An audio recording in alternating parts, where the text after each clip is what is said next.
दुनिया भर में बढ़ते तनाव, बड़े राजनीतिक फैसले और सुरक्षा से जुड़े घटनाक्रम, हर मोर्चे पर हलचल तेज है। आप देख रहे हैं हेडलाइन ब्यूरो, जहां मिलती है हर खबर सबसे तेज और सबसे सटीक। तो आइए नजर डालते हैं आज की बड़ी अहम खबरों पर। अमेरिका और ईरान के बीच तनाव एक बार फिर सुर्खियों में है। बड़ी खबर ये है कि अमेरिका द्वारा जब्त किए गए ईरानी जहाज तोस्का के 28 चालक दल में से 6 सदस्यों को रिहा कर दिया गया है, जो अब सुरक्षित ईरान लौट आए हैं। यह जहाज 19 अप्रैल को ओमान की खाड़ी में अमेरिकी सेना ने अपने कब्जे में लिया था। ईरान ने इस कार्यवाही को खुल्लम खुल्ला समुद्री डकैती बताया है। वहीं बाकी बचे चालक दल की रिहाई के लिए प्रयास जारी हैं। ईरान ने अमेरिका पर गंभीर आरोप लगाते हुए कहा कि अगर होर्मुज में नाकाबंदी जारी रही तो जवाब भी कड़ा और अलग अंदाज में दिया जाएगा। संयुक्त राष्ट्र में भी ईरान ने इस मुद्दे को उठाया है और अमेरिकी कार्यवाही को अवैध करार दिया। फिलहाल इस पूरे मामले ने अंतर्राष्ट्रीय स्तर पर तनाव को और बढ़ा दिया है।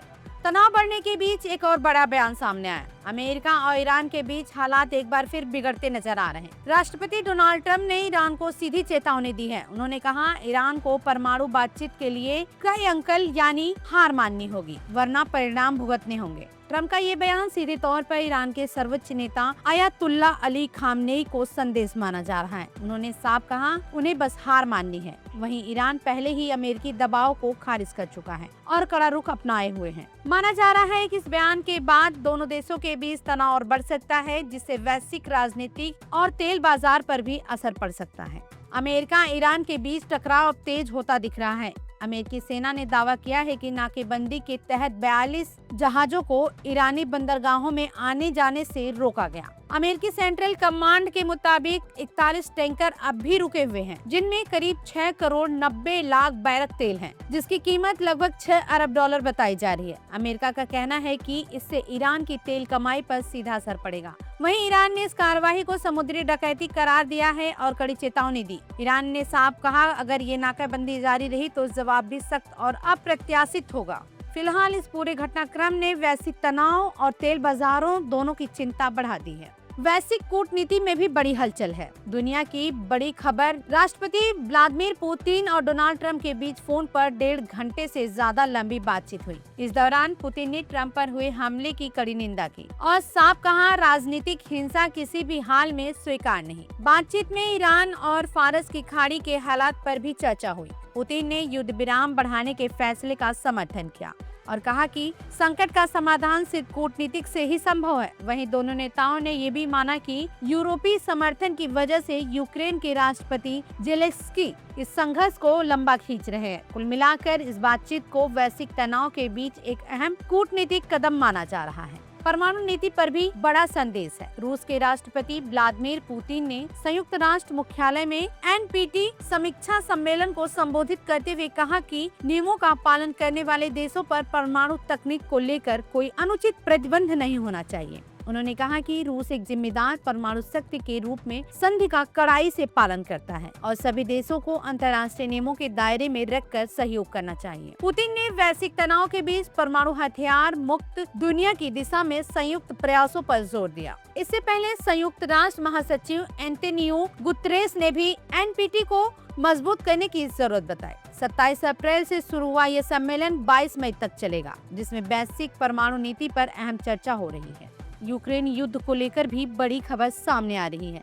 राष्ट्रपति जेलेंस्की ने रूस के अल्पकालिक युद्ध विराम प्रस्ताव का पूरा ब्यौरा मांगा है। उन्होंने कहा कि यूक्रेन केवल अस्थायी नहीं बल्कि अस्थायी युद्ध विराम चाहता है। जेलेंस्की ने अपने अधिकारों को अमेरिकी राष्ट्रपति डोनाल्ड ट्रंप की टीम से संपर्क कर प्रस्ताव को स्पष्ट करने के निर्देश दिए हैं। उन्होंने कहा कि यूक्रेन शांति चाहता है और युद्ध खत्म करने के लिए कूटनीतिक रास्ते पर आगे बढ़ रहा है। वहीं रूस ने संकेत दिया है कि राष्ट्रपति व्लादिमीर पुतिन 9 मई विजय दिवस के आसपास युद्ध विराम की तारीख तय कर सकते हैं। क्रेमलिन के अनुसार पुतिन ने ट्रंप से बातचीत में युद्ध विराम की इच्छा जताई है, लेकिन यूक्रेन की ओर से अब तक कोई औपचारिक जवाब नहीं मिला है। फारस की खाड़ी पर सख्त रुख। फारस की खाड़ी को लेकर ईरान से बड़ा बयान सामने आया है। सर्वोच्च नेता अयातुल्ला मुस्तफा खामनेई ने कहा कि खाड़ी का भविष्य अमेरिकी दखल से मुक्त होगा। फारस की खाड़ी दिवस पर जारी संदेश में उन्होंने क्षेत्र में विदेशी मौजूदगी का कड़ा विरोध किया और कहा कि बाहरी ताकतों को इस क्षेत्र के मामलों से दूर रहना चाहिए। उन्होंने इसे क्षेत्रीय देशों की नई व्यवस्था की शुरुआत बताया। खामनेई ने ईरान की बढ़ती एकता और ताकत पर जोर देते हुए वैज्ञानिक, औद्योगिक, परमाणु और मिसाइल क्षमताओं पर गर्व जताया। बता दें कि ईरान में हर साल 30 अप्रैल को फारस की खाड़ी दिवस मनाया जाता है, जो विदेशी ताकतों के खिलाफ ऐतिहासिक जीत और संप्रभुता का प्रतीक है। ब्राजील की राजनीति में बड़ा झटका। संसद ने सुप्रीम कोर्ट के लिए जॉर्ज मेसियस के नामांकन को खारिज कर दिया है और इसे राष्ट्रपति लूला दा सिल्वा के लिए बड़ा झटका माना जा रहा है। सबसे चौंकाने वाली बात यह है कि पिछले 130 साल में पहली बार किसी राष्ट्रपति के उम्मीदवार को संसद ने ठुकराया है। मेसियस, जो 2023 से सॉलिसिटर जनरल हैं और लूला के करीबी माने जाते हैं, उन्हें सिर्फ 34 वोट मिले, जबकि 42 वोट उनके खिलाफ पड़े। मंजूरी के लिए 41 वोट जरूरी थे। अब इस फैसले का असर आने वाले चुनाव पर भी पड़ सकता है, क्योंकि लूला अक्टूबर में फिर से चुनावी मैदान में उतरने की तैयारी कर रहे हैं। तो कुल मिलाकर ये फैसला ब्राजील की राजनीति में बड़ा मोड़ माना जा रहा है। ईरान से एक और कड़ा संदेश। सर्वोच्च नेता अयतुल्लाह मुहतजबा खामनेई ने पद संभालने के बाद अपने पहले संदेश में कहा कि ईरान अपनी परमाणु और मिसाइल क्षमताओं की हर हाल में रक्षा करेगा। सरकारी टीवी पर पढ़े गए इस बयान में उन्होंने साफ कहा कि देश की सुरक्षा और ताकत से कोई समझौता नहीं किया जाएगा। खामनेई ने फारस की खाड़ी और अमेरिकी मौजूदगी पर भी तीखा हमला बोलते हुए कहा कि बाहरी शक्तियों के लिए इस क्षेत्र में कोई जगह नहीं है। उन्होंने कहा कि जो हजारों किलोमीटर दूर से यहाँ आते हैं, उनके लिए जगह सिर्फ खाड़ी के पानी की गहराइयों में है और अब इस क्षेत्र के इतिहास में एक नया अध्याय लिखा जा रहा है। चीन से भी बड़ी खबर सामने आ रही है। ब्राजील प्रशासन ने ड्रोन को लेकर सख्त कदम उठाते हुए 1 मई से नए प्रतिबंध लागू कर दिए हैं। अब बिना अनुमति ड्रोन उड़ाना पूरी तरह प्रतिबंधित होगा और शहर में ड्रोन की बिक्री पर भी कड़ी निगरानी रखी जाएगी। प्रशासन का कहना है कि यह कदम सुरक्षा और व्यवस्था बनाए रखने के लिए उठाया गया है। पहले से मौजूद नियमों को और कड़ा करते हुए अब उल्लंघन करने वाले पर सख्त कार्रवाई की जाएगी। इन नए नियमों के बाद ड्रोन के इस्तेमाल और खरीद फरोख्त दोनों पर काफी हद तक रोक लगाई जाएगी। भारत वियतनाम रिश्ते में बड़ा अपडेट। वियतनाम के राष्ट्रपति तो लाम प्रधानमंत्री नरेंद्र मोदी के निमंत्रण पर 5 से 7 मई तक भारत के आधिकारिक दौरे पर आ रहे हैं। राष्ट्रपति बनने के बाद ये उनकी पहली भारत यात्रा होगी, जिसे काफी अहम माना जा रहा है। इस दौरान तो लाम पीएम मोदी और राष्ट्रपति द्रौपदी मुर्मू से मुलाकात करेंगे। सबसे बड़ी बात, इस दौरे में रक्षा, व्यापार और क्षेत्रीय सहयोग पर गहन चर्चा होगी। वे बोध गया और मुंबई भी जाएंगे, जहां सांस्कृतिक और आर्थिक जुड़ाव पर खास फोकस रहेगा। सूत्रों के मुताबिक करीब 5,800 करोड़ रुपए की ब्रह्मोस मिसाइल डील पर भी बातचीत हो सकती है। माना जा रहा है कि ये यात्रा दोनों देशों के रिश्तों को नई मजबूती देने के साथ साथ इंडो पैसिफिक क्षेत्र में रणनीतिक संतुलन को भी प्रभावित कर सकती है। तेहरान में फंसे भारतीय। भाजपा के राष्ट्रीय प्रवक्ता आरपी सिंह ने तेहरान में फंसे सिख परिवारों को लेकर चिंता जताई है। उन्होंने विदेश मंत्री डॉक्टर एस जयशंकर को पत्र लिखकर गुरुद्वारा साहिब में रह रहे इन परिवारों के लिए तत्काल हस्तक्षेप की मांग की है। अपने पत्र में आरपी सिंह ने कहा कि क्षेत्र में बिगड़ती सुरक्षा स्थिति के कारण ये परिवार भारी संकट और अनिश्चितता का सामना कर रहे हैं। उन्होंने विदेश मंत्रालय से खास तौर पर बुजुर्गों को सुरक्षित भारत वापस लाने के लिए जल्द कदम उठाने की अपील की है। गाजा से भी बड़ी कार्यवाही सामने आई है। मानवीय सहायता लेकर जा रहे जहाजों के बेड़े पर इजरायली सैनिकों ने कार्यवाही की है, जिसकी वीडियो भी सामने आई है।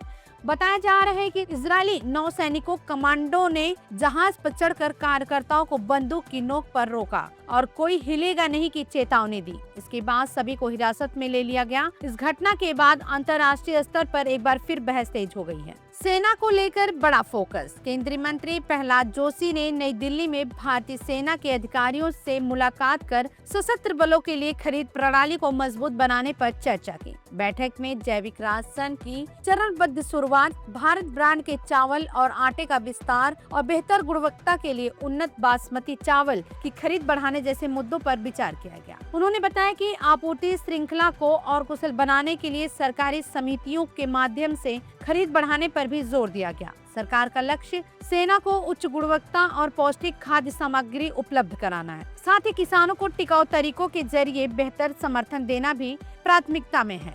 अल्पसंख्यक योजनाओं पर बड़ी समीक्षा। अल्पसंख्यक कार्य मंत्रालय के सचिव डॉक्टर श्रीवत्स कृष्णा ने नई दिल्ली में कर्नाटक सरकार के साथ एक अहम समीक्षा बैठक की, जिसमें मंत्रालय की प्रमुख योजनाओं, प्रधानमंत्री जन विकास कार्यक्रम, पीएम विकास और उम्मीद योजना की प्रगति पर चर्चा हुई। बैठक में उन्होंने अधिकारियों को चल रही परियोजनाओं में तेजी लाने के निर्देश दिए हैं और राज्य सरकार को नई नवाचार युक्त और प्रभावशाली परियोजनाओं के प्रस्ताव प्रस्तुत करने के लिए भी प्रोत्साहित किया। उन्होंने कहा कि समावेशी विकास के लिए बेहतर समन्वय जरूरी है। हज यात्रियों को बड़ी राहत। अल्पसंख्यक कार्य मंत्रालय ने कहा कि वह हर भारतीय मुसलमान के लिए हज यात्रा को सुलभ और किफायती बनाने के लिए पूरी तरह से प्रतिबद्ध है। हवाई किराए में बढ़ोतरी को लेकर उठी चिंताओं के बीच मंत्रालय ने स्पष्ट किया कि एयरलाइंस $300 से $400 तक बढ़ोतरी चाहती थी, लेकिन सरकार ने इसे घटाकर $100 तक सीमित कर दिया है। केंद्रीय मंत्री किरण रिजिजू ने कहा कि सरकार ने यह सुनिश्चित किया है कि यात्रियों पर अतिरिक्त आर्थिक बोझ न पड़े और पूरी प्रक्रिया पारदर्शी तरीके से की गई है।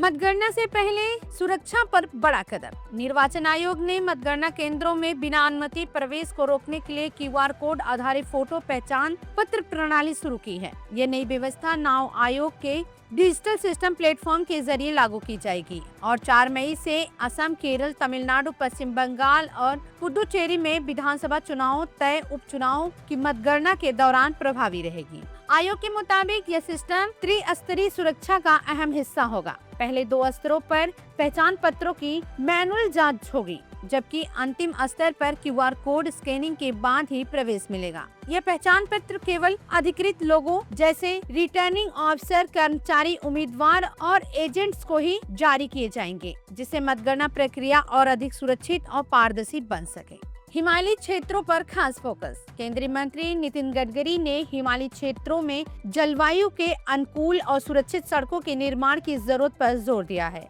नई दिल्ली में भूस्खलन रोधी पहाड़ी सड़कों पर आयोजित एक कार्यशाला को संबोधित करते हुए उन्होंने कहा कि इन इलाकों में सड़क निर्माण से पहले ढलान स्थिरीकरण को प्राथमिकता देना जरूरी है, ताकि लंबे समय तक सुरक्षा और मजबूत सुनिश्चित की जा सके। गडकरी ने कहा कि सरकार का लक्ष्य पहाड़ी क्षेत्रों में सुरक्षित, निर्बाध और टिकाऊ राजमार्ग तैयार करना है। उन्होंने स्पष्ट किया कि आधुनिक तकनीक और बेहतर योजना के जरिए ही भूस्खलन जैसी समस्याओं से निपटते हुए बुनियादी ढांचा को मजबूत बनाया जा सकता है। फर्जी स्कीम से सावधान। सरकार ने वित्त मंत्री निर्मला सीतारमण से जुड़ी क्वांटम AI निवेश योजना के वायरल दावे को पूरी तरह से फर्जी बताया है। सोशल मीडिया पर फैलाए जा रहे इस दावे में कहा गया था कि 30 दिनों में 25,000 रुपए के निवेश पर 25 लाख रुपए से ज्यादा का रिटर्न मिलेगा, जिसे अब खारिज कर दिया गया है। सूचना पत्र कार्यालय की फैक्ट चेक इकाई ने स्पष्ट किया है कि वायरल वीडियो AI से बनाया गया है और इसका सरकार या वित्त मंत्री से कोई संबंध नहीं। PIB ने लोगों से अपील की है कि ऐसे भ्रामक दावों से सावधान रहें और किसी भी जानकारी की पुष्टि केवल आधिकारिक स्रोतों से ही करें। भारत की वैश्विक पहल। भारत ने जमैका में अपनी प्रमुख आरोग्य मैत्री पोर्टेबल स्वास्थ्य सेवा परियोजना लागू कर दी है, जिससे भारत और कैरिबियाई देशों के बीच संबंध और मजबूत होने की उम्मीद है। ये पहल विकासशील देशों के बीच मानवीय सहयोग का एक अहम उदाहरण माना जा रहा है। इस परियोजना के जरिए जरूरत के समय तेज और तकनीक आधारित चिकित्सा सहायता उपलब्ध कराई जा सकेगी। यह पहल राष्ट्रीय सुरक्षा परिषद सचिवालय के निर्देशन में और विदेश मंत्रालय के समन्वय से लागू की गई है। इससे भारत की CAR ICOM देशों तक बढ़ती पहुंच का हिस्सा माना जा रहा है, जहां स्वास्थ्य सेवाएं, आपदा राहत और क्षमता निर्माण सहयोग के प्रमुख क्षेत्र हैं। बलूचिस्तान से चिंताजनक खबर भी सामने आई है। बलूचिस्तान में नागरिकों के खिलाफ हिंसा को लेकर गंभीर आरोप सामने आए हैं। मानवाधिकार संगठन ने दावा किया है कि पाकिस्तानी सेना ने एक कथित व्यक्ति की गैर कानूनी हत्या की और 2 महिलाओं को जबरन लापता किया गया। रिपोर्ट के मुताबिक के जिले के तुम्प इलाके में आमिर नूर को 28 अप्रैल को उस समय गोली मार दी गई जब वे अपने परिवार के साथ इलाज के लिए कराची जा रहे थे। वहीं बलूच महिला मंच ने कहा कि इस घटनाओं से क्षेत्र में डर और सुरक्षा का माहौल बढ़ता जा रहा है। इस बीच एक अंतर्राष्ट्रीय मानवाधिकार संगठन ने पाकिस्तान से मानवाधिकार कार्यकर्ताओं हनीफ फस्तीन और नूर उल्लाह तरीन को तुरंत रिहा करने और उनके ठिकानों की जानकारी उनके परिवारों को देने की मांग की है। नेपाल का बड़ा यू टर्न। नेपाल सरकार को भारतीय सामानों पर टैक्स लगाने के फैसले पर यू टर्न लेना पड़ा। भारी विरोध और बढ़ते आर्थिक घाटे के दबाव में सरकार ने यह फैसला वापस लिया है। इस कदम से दोनों देशों के व्यापार संबंधों पर असर पड़ने की आशंका जताई जा रही है। स्थानीय लोगों और व्यापारियों ने भी इस टैक्स का जमकर विरोध किया था, जिसके बाद सरकार को झुकना पड़ा। अब फैसले की वापसी से सीमा पार व्यापार को फिर से राहत मिलने की उम्मीद है। कृषि और ग्रामीण विकास मंत्री शिवराज सिंह चौहान उड़ीसा दौरे पर हैं, जहां वे रायगढ़ में एक बड़े कार्यक्रम में हिस्सा लेंगे। इस दौरान वे प्रधानमंत्री ग्राम सड़क योजना के चौथे चरण की शुरुआत करेंगे। इस पहल के तहत करीब 827 सड़क परियोजनाएं शुरू की जाएंगी, जिन पर लगभग 1698 करोड़ रुपए खर्च होंगे, जिससे राज्य के विकास को नई रफ्तार मिलेगी। सरकार के मुताबिक इन परियोजनाओं से 898 बस्तियों को पहली बार हर मौसम में सड़क संपर्क मिलेगा। इससे लोगों की स्कूल, अस्पताल और बाजार तक पहुंच आसान होगी और सामाजिक आर्थिक विकास को बढ़ावा मिलेगा। मंत्रालय ने कहा कि ये पहल विकसित भारत के लक्ष्य की दिशा में एक बड़ा अहम कदम है। यूपी विधानसभा में मुख्यमंत्री योगी आदित्यनाथ ने विपक्ष पर तीखा हमला बोला है। उन्होंने समाजवादी पार्टी पर निशाना साधते हुए कहा कि उनके आचरण को देखकर गिरगिट भी शर्मिंदा हो जाए। योगी आदित्यनाथ ने कहा कि सदन के अंदर और बाहर उनके व्यवहार में बड़ा अंतर साफ नजर आता है। सीएम योगी के इस बयान के बाद सदन में सियासी माहौल और गर्मा गया, जहां सत्ता और विपक्ष के बीच तीखी नोकझोंक देखने को मिली। कलकत्ता हाई कोर्ट ने टीएमसी को बड़ा झटका देते हुए उनकी याचिका खारिज कर दी है। यह याचिका मतगणना केंद्रों पर केंद्र सरकार के कर्मचारियों को पर्यवेक्षक नियुक्त करने के खिलाफ दायर की गई थी। अदालत ने साफ कहा कि निर्वाचन आयोग को राज्य या केंद्र सरकार से पर्यवेक्षक और सहायक नियुक्त करने का पूरा अधिकार है और इसमें कुछ भी अवैध नहीं है। कोर्ट ने अपने फैसले में ये भी कहा कि यदि बाद में यह साबित होता है कि इस नियुक्ति से किसी भी पक्ष को अनुचित लाभ मिला और चुनाव परिणाम प्रभावित हुआ तो उसे कानून के तहत चुनौती दी जाएगी। पश्चिम बंगाल में मतगणना से पहले सियासी माहौल एक बार फिर गर्मा गया। सीएम ममता बनर्जी ने अपने कार्यकर्ताओं को सतर्क रहने के सख्त निर्देश दिए हैं। उन्होंने कहा कि काउंटिंग तक ईवीएम पर लगातार नजर रखी जाए और किसी भी तरह की लापरवाही न बरती जाए। वीडियो संदेश जारी करते हुए सीएम ममता बनर्जी ने बीजेपी पर निशाना साधा और कहा कि उन्होंने अपना आखिरी दांव चल दिया है। उन्होंने कार्यकर्ताओं से अपील की है कि गिनती के दिन पूरी रात जागकर हर गतिविधि पर पैनी नजर रखें। वहीं बंगाल में वोटिंग खत्म होने के बाद अब ईवीएम की सुरक्षा को लेकर सियासी माहौल एक बार फिर गर्म हो गया है। दुर्गापुर में स्ट्रांग रूम के बाहर तृणमूल कांग्रेस के कार्यकर्ताओं ने डेरा डाल दिया है और लगातार निगरानी कर रहे हैं ताकि किसी तरह की गड़बड़ी न हो। भीषण गर्मी के बीच पहरा दे रहे कार्यकर्ताओं के लिए पार्टी ने खास इंतजाम किए हैं। उन्हें राहत देने के लिए गुड़ के बतासे और अन्य सुविधाएं उपलब्ध कराई जा रही है ताकि वे लगातार सतर्क रहें।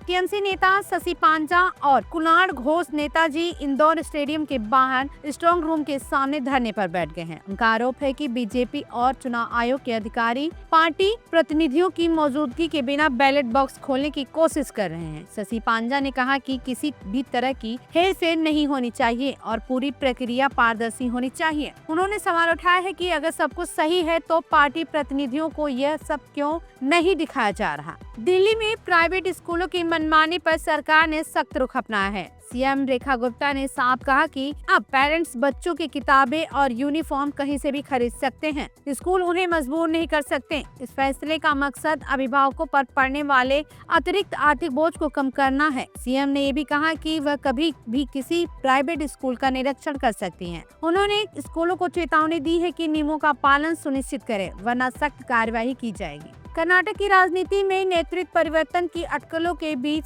कांग्रेस अध्यक्ष मल्लिकार्जुन खड़गे ने स्थिति साफ कर दी है। उन्होंने कहा कि फिलहाल मुख्यमंत्री पद पर कोई बदलाव नहीं हो रहा है और राज्य में मौजूदा मुख्यमंत्री ही बने रहेंगे। खड़गे ने यह भी स्पष्ट किया है कि अभी इस मुद्दे पर कोई तत्कालिक फैसला नहीं लिया गया है। उन्होंने आगे कहा कि अगर भविष्य में कोई निर्णय लिया जाता है तो वो सोनिया गांधी और राहुल गांधी उनके साथ मिलकर लिया जाएगा, जिनमें समय लग सकता है। फिलहाल पार्टी को इस मामले में इंतजार करना होगा। दिल्ली नगर निगम मेयर चुनाव में बीजेपी ने बड़ी जीत हासिल की है। पार्टी के उम्मीदवार प्रवेश वाही को 165 में से 156 वोट मिले और वे दिल्ली के नए मेयर चुने गए हैं। यह जीत बीजेपी के लिए एक अहम राजनीतिक सफल मानी जा रही है। वहीं आम आदमी पार्टी ने इस चुनाव का बहिष्कार किया है और वोटिंग में हिस्सा नहीं लिया। प्रवेश वाही रोहिणी के ई वार्ड से पार्षद हैं और अब वे दिल्ली के मेयर के तौर पर जिम्मेदारी संभालेंगे।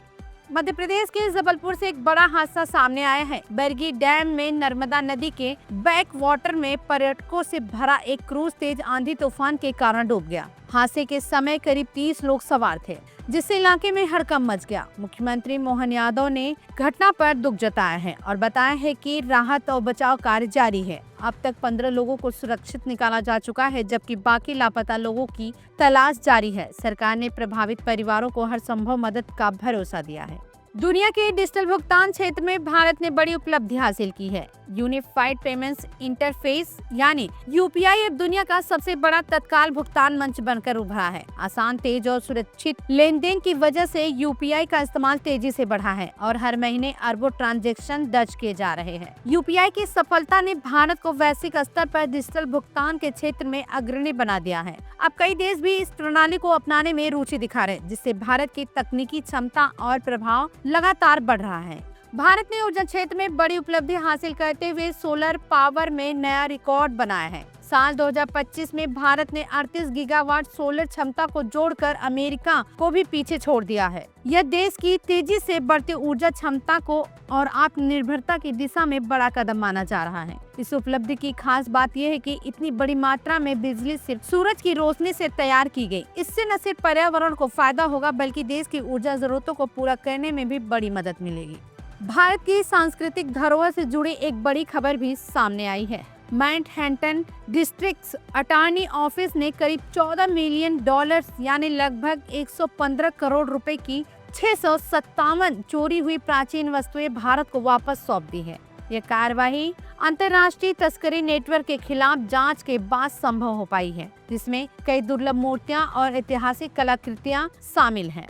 इसमें भगवान अवलोकितेश्वर की कांस्य प्रतिमा, लाल बलुआ पत्थर की बुद्ध मूर्ति और मध्य प्रदेश से चोरी हुई नृत्य करते गणेश जी की प्रतिमा भी शामिल है। अधिकारियों के मुताबिक ये कलाकृतियां वर्षों पहले चोरी कर विदेशों में बेची गई थी। इस मामले में कुख्यात तस्कर सुभाष कपूर का नाम भी सामने आया। इसे भारत की सांस्कृतिक विरासत को वापस लाने की दिशा में एक बड़ा कदम माना जा रहा है।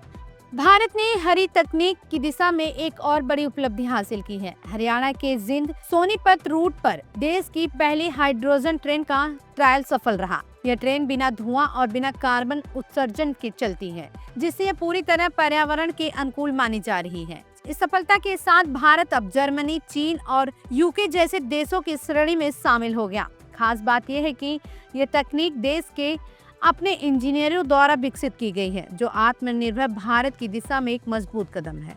राजस्थान से चौंकाने वाली खबर सामने आई है, जहां गांव में ड्रग्स फैक्ट्री का बड़ा नेटवर्क पकड़ा गया है। पुलिस ने सिर्फ 4 महीने में 635 करोड़ रुपए का नशा जब्त किया है और 300 से ज्यादा लोगों को गिरफ्तार किया है। ये खुलासा सुरक्षा एजेंसियों के लिए भी बड़ा अलर्ट माना जा रहा है। रिपोर्ट के मुताबिक खंडहरों और झोपड़ियों में हाईटेक तरीके से ड्रग्स तैयार की जा रही थी। शांत गाँव में फैल रहा यह नेटवर्क अब कानून व्यवस्था के लिए गंभीर चुनौती बन गया है, जिस पर पुलिस लगातार कार्रवाई कर रही है। अलीगढ़ से एक दर्दनाक हादसा सामने आया है कि गांव दौरों में मोबाइल फोन फटने से 1.5 साल की बच्ची झुलस गई। बताया जा रहा है कि मां काम में व्यस्त थी और बच्ची को बहलाने के लिए फोन दिया था, तभी अचानक फोन में धमाका हो गया। प्राथमिक जानकारी के मुताबिक ओवरचार्जिंग इस हादसे की वजह हो सकती है। घटना के बाद बच्ची को तुरंत इलाज के लिए अस्पताल ले जाया गया, जहाँ उसका उपचार जारी है।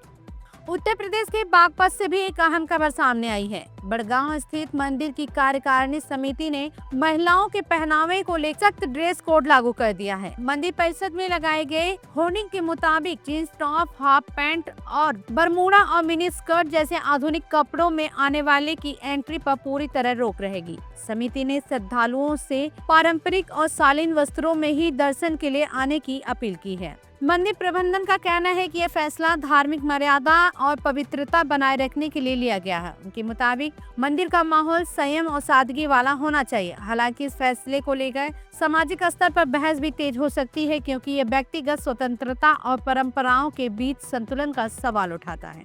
इलाहाबाद हाई कोर्ट ने कथित गौमांस तस्करी मामले में उत्तर प्रदेश सरकार को बड़ा झटका दिया है। कोर्ट ने वाहन जब्ती को लेकर राज्य सरकार पर 2 लाख रुपए का जुर्माना लगाया है और ये राशि वाहन मालिक को देने का निर्देश दिया गया है। दरअसल 2024 में मोहम्मद चांद का वाहन इस शक में जब्त किया गया था कि उसमें गौमांस ले जाया जा रहा। हालांकि सुनवाई के दौरान कोर्ट ने पाया कि इस आरोप के समर्थन में कोई ठोस सबूत नहीं है, जिसके चलते यह फैसला सुनाया गया। पूर्व क्रिकेटर और राज्यसभा सांसद हरभजन सिंह एक बार फिर सुर्खियों में हैं। आम आदमी पार्टी छोड़कर हाल ही में बीजेपी में शामिल हुए हरभजन सिंह ने अपनी सुरक्षा हटाए जाने को लेकर पंजाब और हरियाणा हाई कोर्ट का रुख किया है। उन्होंने याचिका दाखिल कर इस फैसले पर सवाल उठाए हैं। हरभजन सिंह ने कोर्ट से मांग की है कि पंजाब सरकार स्पष्ट करे कि उनकी सुरक्षा किस आधार पर हटाई गई। अब इस मामले में हाई कोर्ट में सुनवाई के बाद आगे की स्थिति साफ होगी।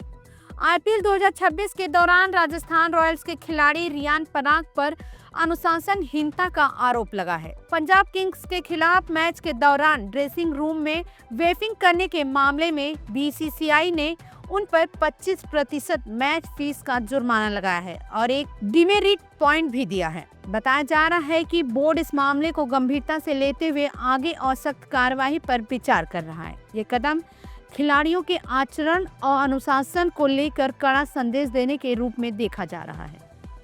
भारत की छवि पर जोर, पाकिस्तान पर वार। रक्षा मंत्री राजनाथ सिंह का सख्त संदेश। उन्होंने कहा कि भारत दुनिया में आईटी के लिए जाना जाता है, जबकि पाकिस्तान आतंकवाद के लिए मशहूर है। उन्होंने देश की तकनीकी ताकत और वैश्विक पहचान पर जोर देते हुए कहा कि भारत तेजी से डिजिटल और आर्थिक महाशक्ति बनकर उभर रहा है। वहीं पाकिस्तान पर निशाना साधते हुए कहा कि आतंकवाद को समर्थन देने की वजह से उसकी छवि अंतर्राष्ट्रीय स्तर पर खराब हुई है। सुप्रीम कोर्ट से कांग्रेस नेता पवन खेड़ा को बड़ी राहत मिली है। उन्हें अग्रिम जमानत दे दी गई है। यह मामला असम के मुख्यमंत्री हेमंत बिस्व शर्मा की पत्नी को लेकर दिए गए विवादित बयानों से जुड़ा था, जिस पर उनके खिलाफ केस दर्ज किया गया था। सुप्रीम कोर्ट ने अपने फैसले में कहा कि मामले की परिस्थितियां राजनीतिक प्रतिद्वंद्विता की ओर इशारा करती है, इसलिए पवन खेड़ा की व्यक्तिगत स्वतंत्रता की रक्षा की जानी चाहिए। जबलपुर के बरगी डैम से बड़ी खबर सामने आई है। यहाँ एक क्रूज पलटने से बड़ा हादसा हो गया है, जिसमें अब तक 6 लोगों की मौत की पुष्टि हो चुकी है। हादसे का वीडियो अभी सामने आया है, जिसमें तेज हवा और लहरों के बीच क्रूज को पलटते देखा जा सकता है। बताया जा रहा है कि इस क्रूज में करीब 30 लोग सवार थे। हादसे के बाद तुरंत रेस्क्यू ऑपरेशन शुरू किया गया। अब तक 15 लोगों को सुरक्षित बाहर निकाल लिया गया है, जबकि बाकी लोगों की तलाश जारी है। प्रशासन मौके पर मौजूद है और राहत बचाव कार्य तेजी से चलाया जा रहा है। महंगाई का बड़ा झटका। 19 किलो वाले कमर्शियल गैस सिलेंडर के दाम में भारी बढ़ोतरी की गई है। कीमतों में सीधे 993 रुपए का इजाफा हुआ है, जिससे होटल, रेस्टोरेंट और छोटे कारोबारियों पर असर पड़ना तय माना जा रहा है। इस बढ़ोतरी के बाद बाजार में खाने पीने की चीजों की कीमतें भी बढ़ सकती हैं। लगातार बढ़ते खर्च के बीच ये फैसला आम लोगों के जेब पर भी अप्रत्यक्ष असर डाल सकता है। कमाल की उपलब्धि। मैं 7 साल की उम्र में नन्हे तैराक ने रच दिया इतिहास। रांची के धुरवा के इंसाक ने 9 घंटे 50 मिनट में करीब 29 किलोमीटर लंबा समुद्री रास्ता तैरकर वर्ल्ड रिकॉर्ड बना दिया है। ईशांक ने श्रीलंका के तलाई मन्नार से भारत के धनुषकोडी तक का खतरनाक पाक स्ट्रेट पार किया और दुनिया के सबसे कम उम्र के तैराक बन गए, जिन्होंने ये कारनामा किया है। उनकी इस उपलब्धि से पूरे देश में गर्व का माहौल है। भारतीय रेलवे की सुरक्षा में बड़ा अपग्रेड। अब रेलवे को मिल गई है अपनी खास कमांडो फोर्स। जम्मू कश्मीर के हाई थ्रेट रूट पर वंदे भारत ट्रेन की सुरक्षा अब रेलवे की स्पेशल कमांडो फोर्स के जिम्मे होगी। 21 सदस्यीय यह टीम फुल बैलेट गियर के साथ उधमपुर, श्रीनगर, बारामूला रूट पर तैनात की गई है। सरकार का कहना है कि आतंकवाद के खिलाफ जीरो टॉलरेंस की नीति के तहत सुरक्षा को और मजबूत किया जा रहा है, ताकि यात्रियों की सुरक्षा हर हाल में सुनिश्चित हो सके। गंगा एक्सप्रेसवे पर यात्रियों के लिए बड़ी राहत भरी खबर। अगले 15 दिनों तक इस मार्ग पर सफर पूरी तरह टोल फ्री रहेगा। दरअसल टोल दरों का प्रस्ताव तैयार कर लिया गया है, लेकिन इसे लागू करने से पहले योगी कैबिनेट की मंजूरी जरूरी है। जैसे ही मंजूरी मिल जाएगी, टोल टैक्स लागू कर दिया जाएगा। जम्मू कश्मीर से खूबसूरत नजारा देखने को मिल रहा है। लगातार बारिश और ऊपरी इलाकों में ताजा बर्फबारी के कारण डोडा जिले के भलेसा क्षेत्र में मौसम ने नया रंग दिखाया है। आज सुबह जैसे ही आसमान साफ हुआ, पहाड़ों ने बर्फ की चादर ओढ़कर अपनी प्राकृतिक खूबसूरती बिखेर दी है। पूरा इलाका मनमोहक दृश्य में बदल गया, जो पर्यटकों और स्थानीय लोगों के लिए किसी स्वर्ग से कम नहीं लग रहा।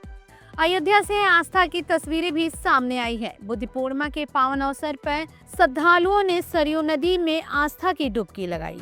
भक्तों ने पूजा अर्चना कर सुख समृद्धि और शांति की कामना की।